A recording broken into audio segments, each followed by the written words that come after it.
So, verse 1, as soon as Adonai-Zedek, king of Jerusalem, heard how Joshua had captured Ai and had devoted it to destruction, doing to Ai and its kings what he had done to Jericho and its king, and how many inhabitants of Gibeon that had made peace with Israel and were among them, he feared greatly because Gibeon was a great city, like one of the royal cities, and because it was greater than Ai, and all its men were warriors.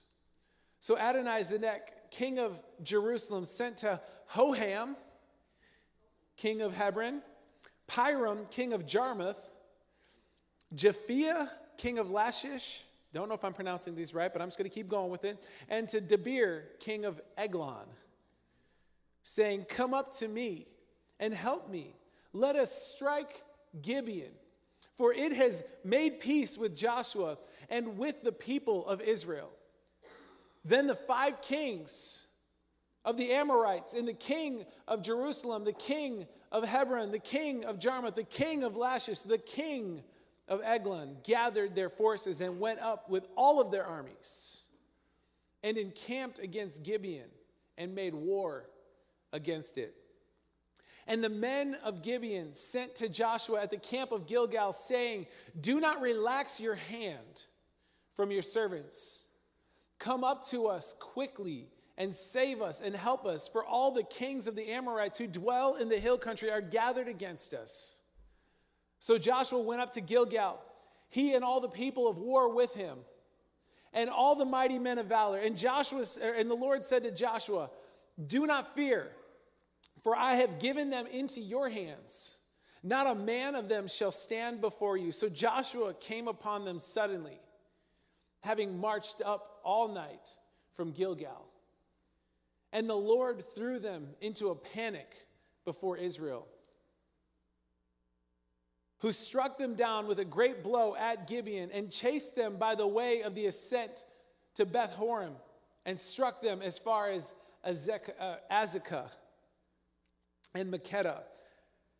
And as they fled before Israel, while they were going down the ascent of Beth Horon, the Lord threw large stones from heaven on them as Azekah, and they died. There were more who died because of the hailstones than the sons of Israel killed with the sword.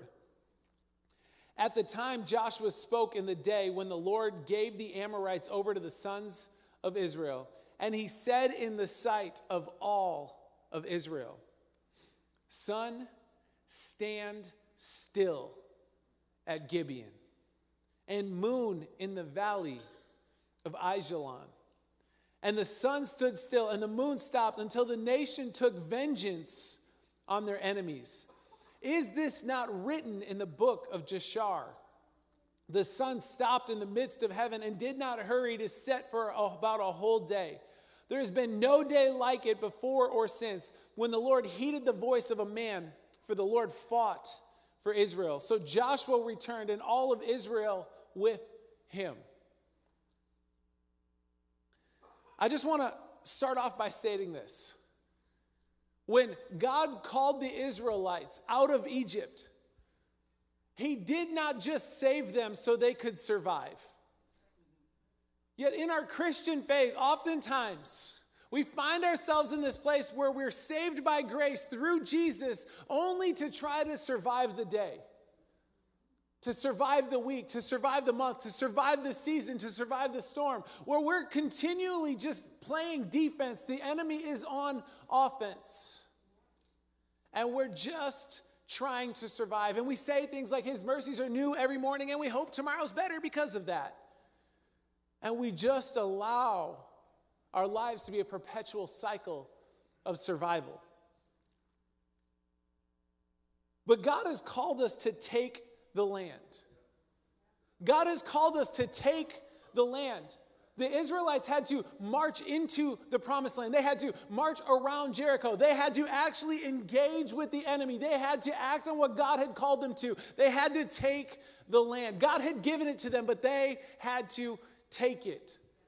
And in our lives, if we're just doing survivor salvation, we're not taking any land, therefore we are just content with barely enough to get by, and we call it salvation. The promises of God are in front of us. And when Jesus empowered the disciples, he said, all authority in heaven and on earth I give to you. Now go. He didn't say, wait here. He didn't say, stop and do nothing. He didn't say, sit back and wait. It's going to happen, I promise. Do nothing. He said, therefore, go. They had to activate their faith. They had to activate the authority that Jesus was giving them. They had to activate all of the authority in heaven and on earth. They had to walk in it. This last week, as we were praying, I just felt like God was saying, no longer can we continue to function as safe zone Christians who have just enough faith to believe in salvation, but not enough faith to change or affect the circumstances that surround us. And I felt like God gave me a vision as I was praying this last week, and I started to write it down because I believe that God is awakening his church. I believe that God is awakening the believers. I believe that God is starting to do a new thing, and it started with this. I believe that God was showing me a vision of a domesticated house cat. Now, that wasn't my house because my wife is deathly afraid of cats and there's no cats allowed in our house. So it wasn't in my home.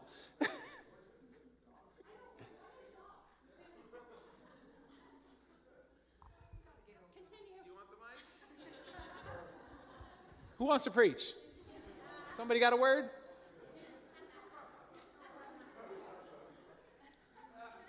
Open mic, Sunday morning. Next week, right? Dave's first. We don't want that. He serves on the board, but we don't let him preach. Sorry, let's get back on track here. Domesticated house cat, right? I felt like God was showing me this picture of a cat, and it was a large one. It looked like it could have maybe been ferocious at some point in time. I mean, and I've seen some cats that are pretty mean. But it was this cat that was sleeping 22 hours a day. Had meals regularly sitting in the bowl. Like the bowl was always full. The water was always available. Nothing was really needed to provide or to move forward. Nothing was needed to thrive because everything was just safe and comfortable. And I felt like the Lord was counteracting that with this vision of waking up the lions and the lionesses of the church. We aren't called to be domesticated house cats, but we're created to be these strong individuals who carry the mantle that God has put on our lives. In his kingdom, they're being brought out of slumber. And the enemy's free reign on the promised land is coming to an end. The lions and the lionesses are known, biblically speaking, for their strength. Empowered by the Holy Spirit, not incapable, not survivors, not sitting back and just hoping for the best, but they're strong and empowered by the Holy Spirit, bold and courageous. They understand that the authority that has been given to them in and through Jesus is theirs to take ground. And as we've read through this book of Joshua, we see it over and over and over again where God is saying, be strong and courageous. Be strong and courageous. Be strong and courageous, where boldness is necessary to take ground when God has called you to do something that seems impossible. The lions are ferocious and they will not grow weary and they will continue to pursue until completion. And when they stumble, they will get back up and stay in the battle. They won't be pushed back. They won't be knocked down. They won't be overcome. They're opportunistic, discerning moments in timing. They understand what God has put in front of them and that it is time to take the land that he's given them. I feel like God is just saying, wake up, followers of Jesus. Wake up, the Lion of Judah is roaring. Wake up and take what God has put in front of you, because the kingdom of heaven is near, and the citizens of heaven have a promise in their hearts and need to be strong and courageous. I think that this idea that Christianity has become this domesticated house cat where we just feel like we can accept salvation and we can go to sleep because we have the peace that we're safe.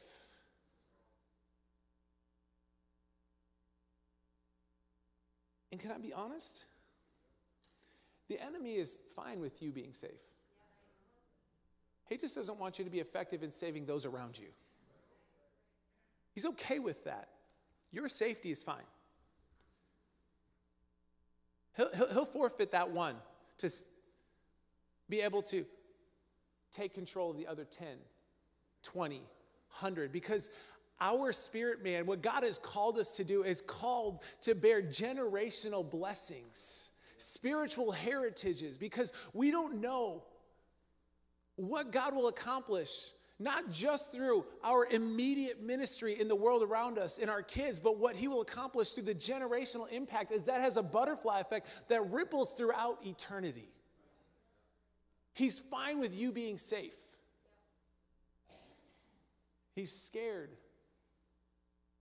of you developing some type of grit or heart or ferocity to be able to do something and shake up the world around you. And I'm not just talking about what you say. I'm talking about how you pursue your own faith. Because if you want him to move in your life, you better start with a prayer life. You better start by getting into his word. You better start by making sure that you have a firm foundation and walking in what God has called you to. Because as I look at Joshua chapter 10, I see a situation that could look overwhelming if you have the wrong perspective. And I think oftentimes in our lives we do. But the first observation that I have out of Joshua chapter 10 is that God is lining up your enemies.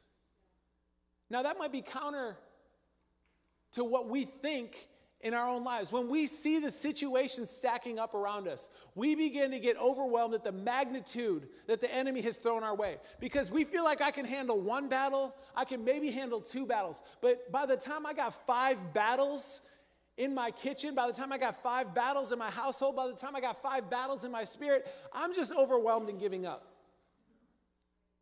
And we have a situation here where the Israelites have 5 kings, 5 of the 6 mighty cities in Amorite country have unified against Israel because they feel like we have to hurry up and we have to destroy the Israelites now. Otherwise, one by one, they will pick us off.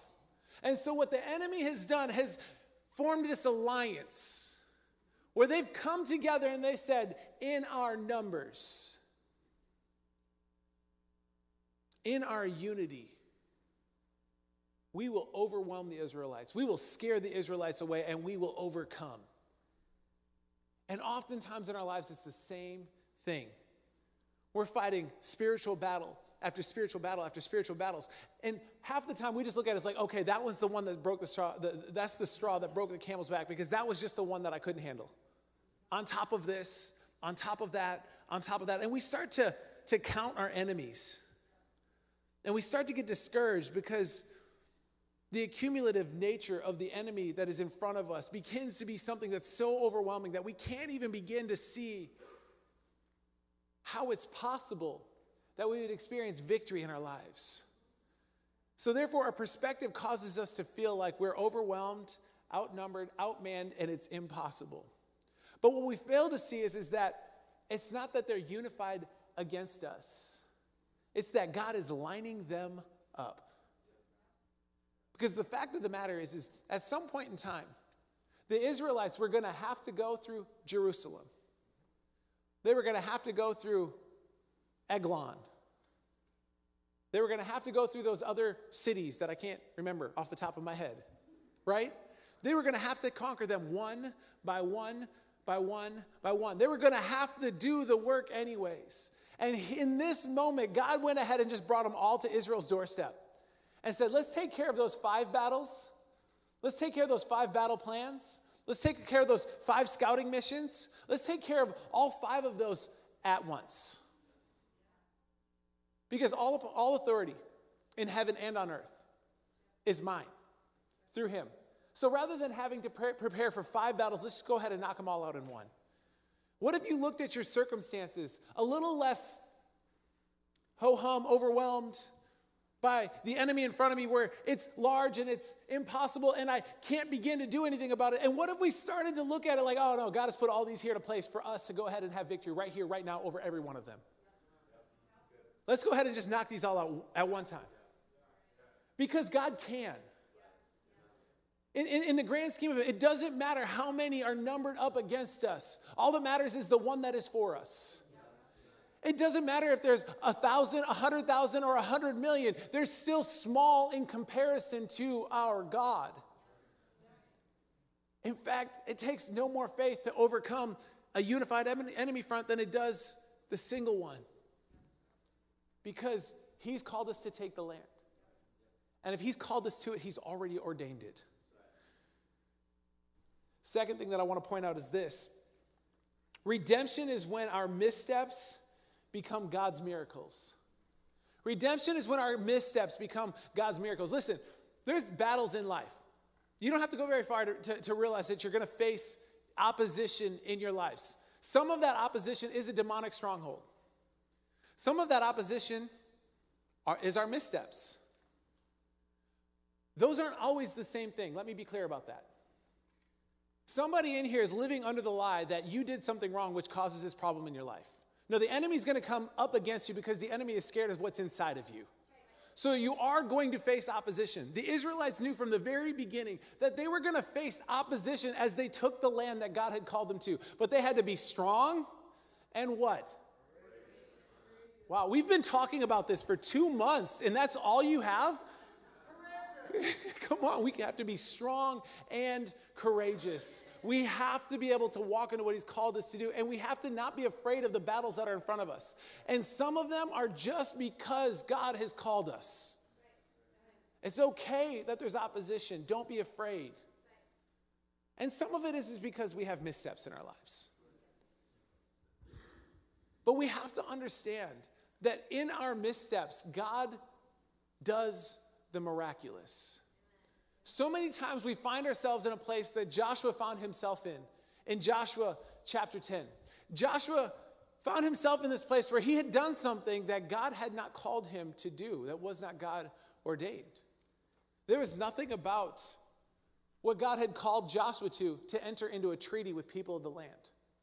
They were supposed to take the land. God had ordained that land for them. And so Joshua was never supposed to make peace in the land. He was supposed to conquer the land.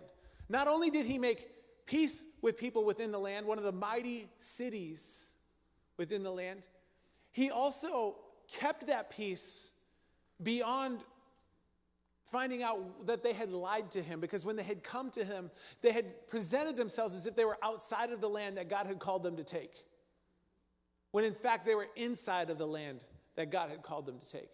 So Joshua finds himself in this place where he is forced to defend a group of people that he was not called to make peace with. And he was forced to bail them out because he was supposed to be a person of his word. And oftentimes in our lives, we find ourselves in the same place as Joshua, where we've done something outside of the will of God, where we've functioned in a way that doesn't honor him, and we get ourselves into a bind, an unwise spot, right? Can't tell you how many times I did that to myself, my teenage years. And more specifically, even like my early 20s. You know, I'm an adult. I can make my own decisions. And in order to prove so, I made a lot of bad ones. But I found out in my life that God is still working even in my missteps. As long as there's repentance, as long as we're honoring him, as long as we're continuing to try to restore what he's called us to and restore who he's called us to be, There's redemption in that.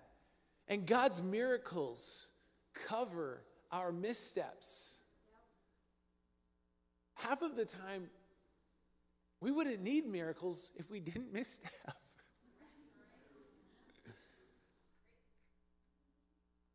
And yet, it's this beautiful picture of redemption where we see this group of people, the Israelites. Joshua made a peace treaty with the people of Gibeon. And the people of Gibeon are being overwhelmed by the other 5 cities, Amorite kings. And they call for help. And Joshua marches every one of their warriors, every one of their mighty men, through the day and into the night, into this place called Gibeon, to be able to help the people of Gibeon to follow through with the word and make sure that their word was good because their God was to be honored. And because of that, we see that the Gibeonites were spared, as well as the Israelites conquered. And it was all through the missteps of the Israelite people. God's miraculous power happened on this day. And yes, he bailed out the Israelites and he bailed out the Gibeonites, but it was their missteps that led to that. In our lives, we have to understand that a wrong step only separates from God if we continue to allow it to. No matter how many steps we take away from God or how many steps we take in the wrong direction, I find that God's goodness is running after me, that Jesus is chasing me, and that it's only one step back, and that step is repentance. And in our lives, we have to understand that the only thing holding us back is ourselves. Remember, I talked about this. The Israelites wanted to know why God had failed them, and they couldn't take Ai. The fact of the matter is the Israelites had failed themselves. And so often in our lives, we're caught going, God, why? Like a bunch of 3-year-olds. God, why? Life isn't fair. You're right, it's not. That's what I tell my 5-year-old all the time. Sorry, it's not, buddy. And I'm glad it's not, because if it were fair, where would I be? Right? Because it's not fair that I get to receive the goodness of God and the salvation of Jesus, because I'm not good enough. So I'm so glad that it's not fair, buddy. It's the literal daily conversation I have with my 5-year-old. But we keep asking the same questions. God, why? Why is this? Why is that? Why am I in these circumstances? Why am I in these situations? As if God failed us. And the fact of the matter is God has not failed us. We've failed ourselves. But redemption is available in and through Jesus. Victory is assured because God said all authority in heaven and on earth is yours. As he poured out his spirit in power on the early church in the book of Acts, in Acts chapter 1. And even here in Joshua, he's telling them to take the land. God is moving in our lives, even if we've messed up. That's redemption. And redemption isn't a one-time thing.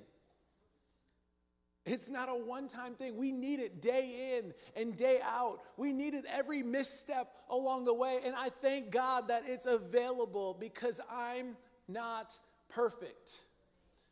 Shocked my wife didn't yell at that.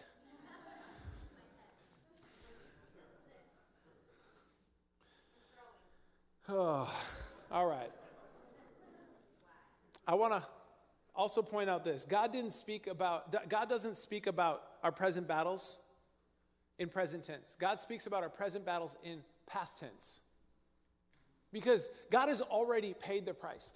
Jesus has already won our victory. And because of the blessed hope that we have in that, we already know that which we're struggling with right now, the price has already been paid for. And God has already ordained victory in our lives. Our current struggle is already in past tense in the vision of God. It's already in past tense in how God speaks about it. It's already in past tense by faith. And so often in our lives, we get so caught up in the battle that's in front of us and the perspective that it's seemingly impossible. And feeling like there's no way out of it, and we fail to realize that God has already made a way. He's already made a way. He's already working all things together for our good, as Romans 8:38 says. He's already making a way for us. He's already made a way for us. He speaks to our battles in the past tense. And just as in verse 8 it said here, it says, I have given you the land. They've already been put into your hands. I've already made a way. I've already got this covered. What if we had faith that our battles, our current struggles, God has already met our needs? What if we understood exactly what it meant to march into a place in blind faith, knowing that God has already won the victory? The unified battlefront in front of us might seem crazy, but victory is assured because God grants victory. We don't achieve it. We receive it. It's like I said over the course of the last couple weeks. In faith, a participation trophy is the victor's crown. All we have to do is walk in what he's called us to. Now, I by no means subscribe to participation trophies. I like winning. But in this case, I can't. All I can do is be obedient and march into what God has called me to. Fourth thing that I want to point out, this is where we're going to spend a decent amount of time in this message. And most of you are already saying, Scott, you talked a lot already this morning. Probably should be landing this plane, wrap it up a little bit. But the fourth one is important because this is what God has been dealing with in my spirit all week. This is what I feel like God is calling us to. I believe that God is calling us to turn up the intensity, to turn up our spiritual fervor, to be able to press into what he's called us to. I believe that God is calling us to take the land. I believe that God is calling us to more, that he's calling us for a greater engagement, that he's calling us to stop sitting back and just waiting. As if in some way, shape, or form, that's faith. Now, there are times to wait when God calls us to wait. But I don't believe that this is that time. Number 4, audacious prayers require the tenacity to carry on until completion. Audacious prayers require the tenacity to carry on until completion. Listen, if you're going to pray bold prayers, you better be willing to march through the night. If you want to pray bold prayers, you better be willing to act on bold prayers, to pray through the night, to learn what it's like to pray prevailing prayers, to be able to stick with it. Our lives are busy, I get it. Our plates are full. Oftentimes I find myself making excuses because I don't have time for this. I don't have bandwidth for that. I don't have the ability for this. I don't have. But at the same time, if we're going to do what God has called us to do. In fact, I said this at the men's breakfast last week. God is calling us to go where other believers aren't willing to go. But because he's calling us to go where other believers aren't willing to go, we have to be willing to do what other believers won't do. We have to be able to pray prayers that they're not willing to pray, and we have to be able to stick with it, with the tenacity to complete it, to see it through. We have to have prevailing prayer lives. We have to be able to prioritize what he's called us to prioritize his presence, to prioritize his word, to prioritize the things that really matter in eternity, the things that aren't temporal. Even with the missteps along the way, whether that was sending men into Ai, whether that was the sin in the camp, or whether that was the treaty along the way, the promises of God remain for the people of Israel. In our lives, there's been missteps along the way, but the promises are still for us. The promises of God are still for his people. God said he'd give Joshua everywhere that he stepped his foot. And he said that no enemy would be able to stand against him as long as Joshua was functioning within the will of God, as long as Joshua was being led by God. Therefore, Joshua had the boldness to utter a prayer unlike any other that was prayed before it and any other prayed after it. And Joshua didn't mumble that prayer. Joshua didn't whisper that prayer under his breath. A prayer so bold that it seemed like there was no way it was happening. And yet, in the sight of all of Israel, Joshua boldly declared, "Sun, stand still." Sun, stand still. We don't even have precedence for this prayer. It goes completely against the laws of nature. I don't even know that any of us would have thought to pray this prayer because it's so far out there and it's so obnoxious that I don't even think we would have been able to comprehend uttering the prayer. Our prayer would have looked like, God, if you could do something here, that'd be great. Right? Those are our prayers. A little help? Right? I could use a little help. In fact, come on, let's be honest. Joshua didn't even get the prayer right. He said, "Sun, stand still." In the last few thousand years, we've learned that the sun doesn't move, the earth does. Joshua prayed an inaccurate prayer. Come on, science class. And God answered that prayer anyways. It wasn't even right. Proving we don't have to have the most eloquent prayer lives. We don't have to say exactly the right words. We don't have to have all of the principles mastered. We don't have to create this incredible, presentation to the Lord and convince him, persuade. It's not persuasive speech class. It's prayer. It doesn't even have to be accurate. We have biblical precedents for that. But I just feel like God is calling us as people of faith to believe that outlandish prayers can be met. To pray, to have audacious faith. But if we're going to have audacious faith, we have to be willing to march through the night, because Joshua prayed this prayer. And then he led the men of Israel all day from Gilgal to Gibeon. And then they pursued their enemies all day. What would have been all night until completion. How many of us have that kind of pursuit in our prayer lives? Where when we need God to do something incredible, where I will pray through the night.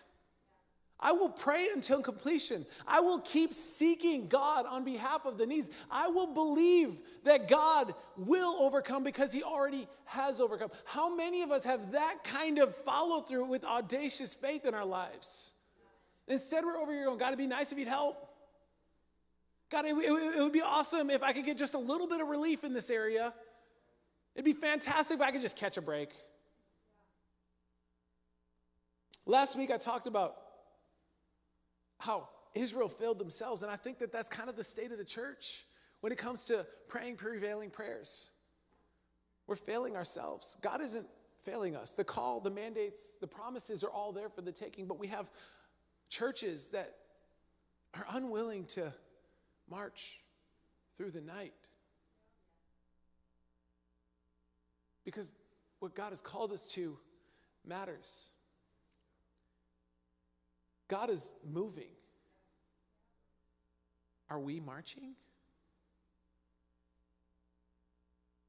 I felt like even just the Holy Spirit was speaking this, like Jesus is on the throne, right? We have that precedence in our lives. Heaven is on the move, and the church is sitting still. Because, friends, what got us here won't get us where God has called us. What got us this far won't get us there.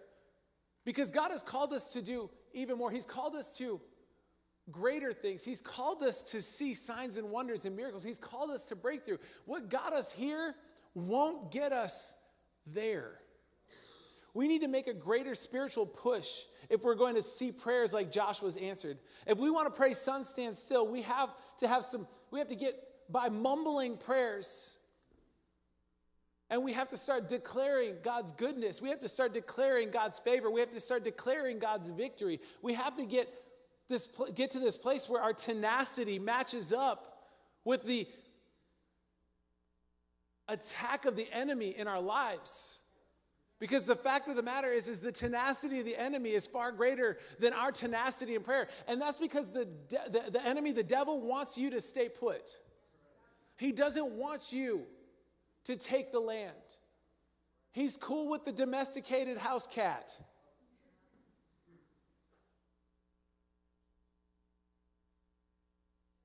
But make no mistake, the enemy forces are congregating. They're circling. They're pressing. I see it every week. The spirit of disruption has been ravaging church folks. Homes being disturbed, keeping people up at night, causing strife, tearing relationships apart, bringing people down.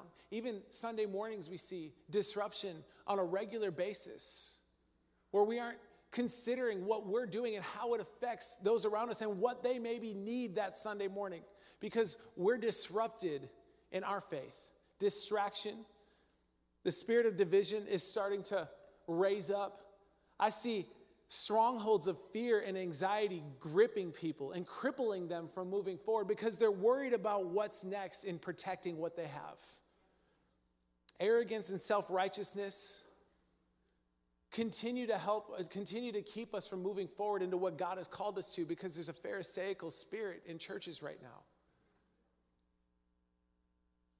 And if you don't think so, read Matthew 23. Just a little bit of extra credit for you. It's scary.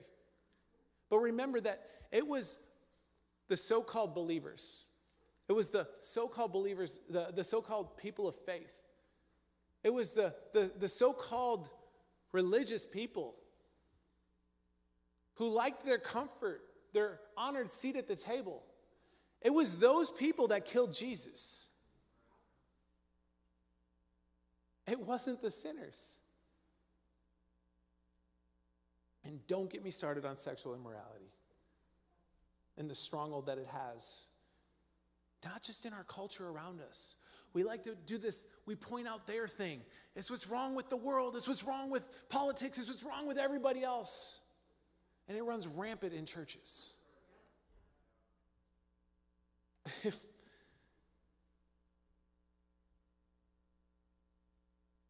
But here's the deal. There's what it looks like, an overwhelming enemy front. That's what it actually is. God lining up our enemies. God lining up our enemies. He's positioned us for victory if we will just march. If we will just take the land that he's given us. If we will just move forward into what he's called us to. If we will be people who prevail in prayer. And act on his word.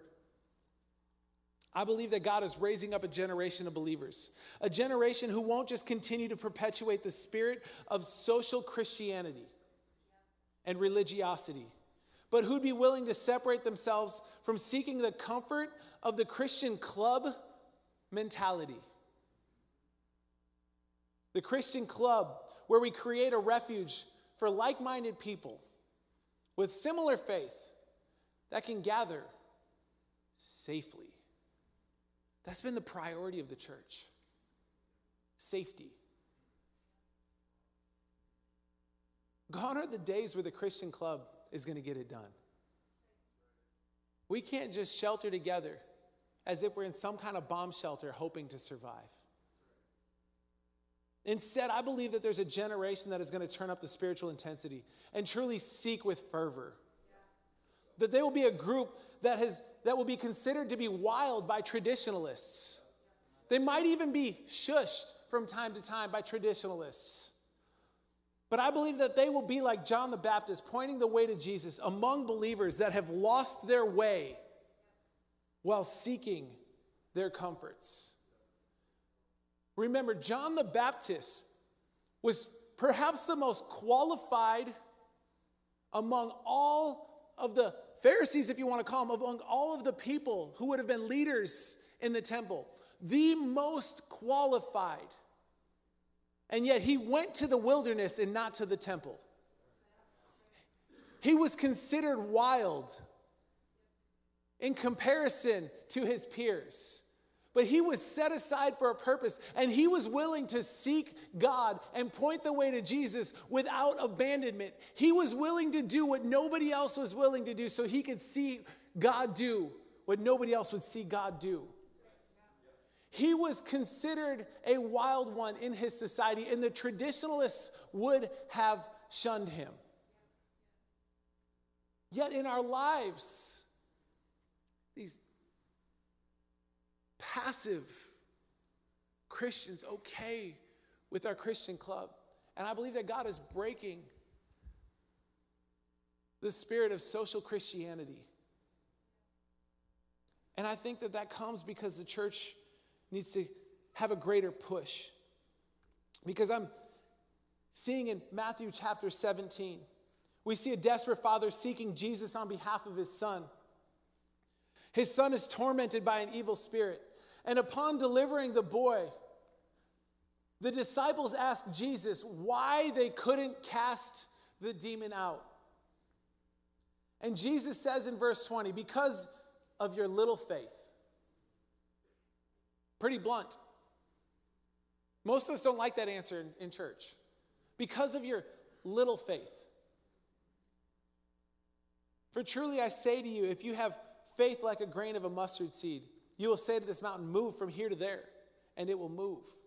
But nothing will be impossible for you. And some versions go on to point out that certain demons can only be casted out through fasting and prayer.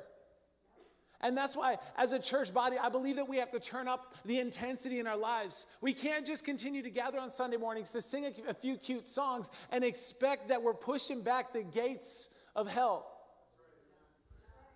We have to be people committed to prayer. We have to be people committed to the word. We have to be people committed to purpose and calling. And I believe that fasting and prayer is a part of that. So even now, I'm working to start the first Thursday of every month. I'm going to ask that you guys join our staff in fasting and praying for the first Thursday of the month. We're going to start with one day. It's not all that intense. One day, the first Thursday of every month. Even to be able to allow that to happen, we're going to go ahead and we're going to have a prayer meeting here at the church where we have some worship and we have some guided prayer from noon to 1 on the first Thursday of every month as we seek God, pray prevailing prayers, as we fast and believe for more. And then what we're going to do is quarterly, we're going to be doing a week of fasting and prayer. We're going to start this in January where we will have 24/7 prayer for 1 week. Well, we're going to need some watchmen who are willing to pray through the night, just like the Israelites marched through the night. And that won't have to happen here at the church. That can happen in your prayer closet at your home. But we need the intercessors of the church to rise up because the enemy appears to be unified. But I believe that God is lining up our enemies. Come on, is somebody else? But I believe that God is lining up our enemies, that we are called to prevail, that God has already won the victory. And it's time to push. It's time to turn up the intensity. It's time to prioritize what God has called us to and who he's called us to be. Because if God fought for Israel, surely he is fighting for you and for me. If God fought for Israel, surely he is fighting for you and for me. But he is calling us to march. God hurled down hailstones. He eradicated the enemy, but the Israelites had to march. God is fighting for you. Do you know how I know? Number one, I know because his word says so. Number two, I know because I look at the history of my life and I see that God has fought my battles for me. I can look back at my life and I can tell you about the miracles that I've seen God, do in my own life. My wife and I have a son walking around this church. He's a walking miracle. We were told it was an ectopic pregnancy. We were told that there was zero chance for him to survive. In fact, it was so dire that my wife's womb was called a war zone. And there was zero chance of survival. Even my wife's doctor said, this baby is a miracle, and I cannot explain it. I've seen God move miraculously in my life, but you better believe it took prevailing prayer as well. I had to be willing. We had to be willing. We have to be willing to see God through. If we want to see God move, because I can tell you of people's oxygen tanks being removed. I can tell you of family strife being healed. I've experienced it. I can tell you of God miraculously delivering people from grief, depression, anxiety, because I believe that God is making all things new and that God is restoring. And as we wrap up, I want to share one story, because I believe that we are coming up against the powers and principalities of this world. I believe that we have to be willing to fight them directly, not indirectly, not passively, but head on. Head on, full of faith. Full of faith. I remember a young man about 3 years ago that I got to pray with. And his name is Tommy. And quite frankly, Tommy was only at church because he had a new girlfriend. And it was a stipulation of that girlfriend's mom that he came to church if he wanted to date her daughter.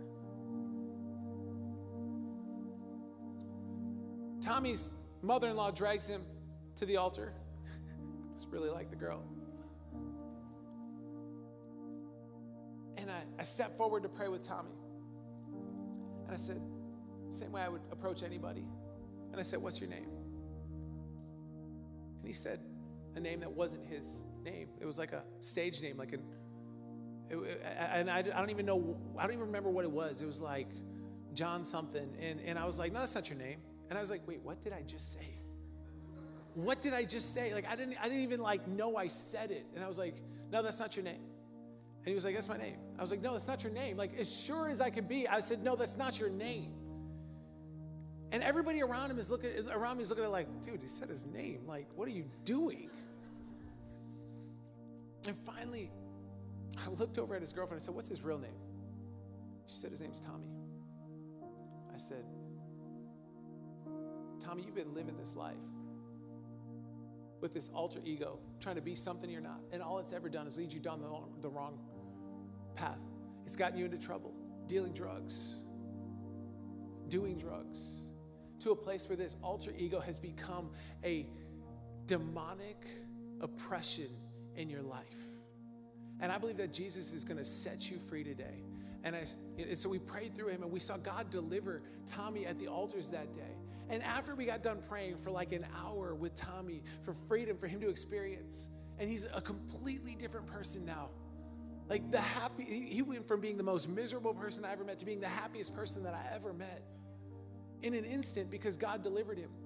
But afterwards, because I'd just been too busy praying, I never even asked. I said, Tommy, what's your last name? Because I want to continue to pray for you. I want to call up